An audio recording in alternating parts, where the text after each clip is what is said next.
Okey, hai hampa. Assalamualaikum.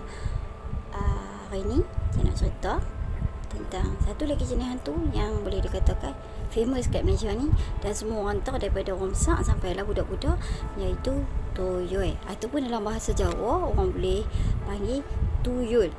Mengikut kepercayaan orang Melayu dan orang Jawa di rantau Nusantara, kemungkinannya toyol ini adalah jelmaan syaitan ataupun jin yang dipelihara untuk tujuan mencuri.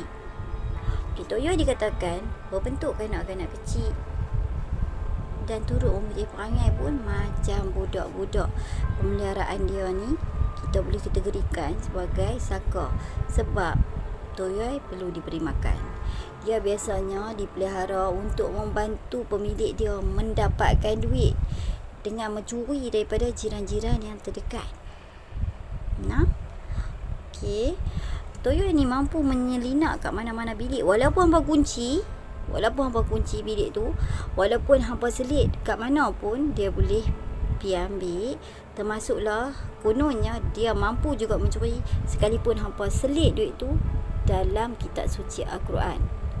Pemeliharaan dia tu bermula dengan cara si pembeli ni ataupun yang berhajat nak memiliki dia perlu pergi dan membeli, memuja dia untuk mendapatkan toyol itu. Toyol dikatakan secara umum dia adalah menyerupai seorang budak kecil dengan gigi tajam dan mata yang merah menyala, dan dia diletakkan dalam sebuah botol kecil, dan pemilik dia perlu ataupun mesti memberikan dia makan darah dia sendiri setiap hari ataupun setiap bulan mengambang penuh. Sekiranya tuan dia gagal nak buat macam tu, si toyol ini akan menghisap darah family tuan dia yang belah tu. Pengamal ilmu sihir atau sesat ni sebenarnya adalah perbuatan syirik dalam agama Islam.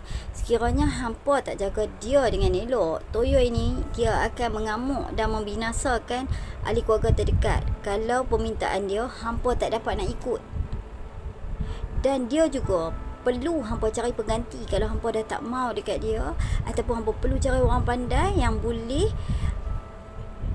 pulangkan dia cara baik, ataupun hampa kena buang dengan cara menghanyutkan dia menggunakan ancak ke sungai ataupun laut. Terdapat petua juga yang mengatakan yang kita ni boleh melalaikan dia dengan meletakkan biji kacang hijau dekat dalam tempat kita simpan duit tu, dan dia akan lalai bermain dengan benda tu dan dia lupa apa tujuan dia nak pergi situ. Dan dia juga suka dengan ketam ataupun kepiting dalam bahasa orang Indonesia. Dia juga macam itulah, dia akan main dengan ketam ni dan dia akan lupa tujuan dia nak main tu, nak mencuri duit.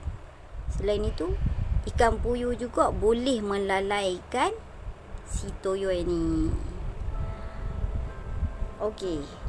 Toyol juga dia ni kalau nak curi, dia tak tamak. Dia tak curi semua. Dia akan curi sikit.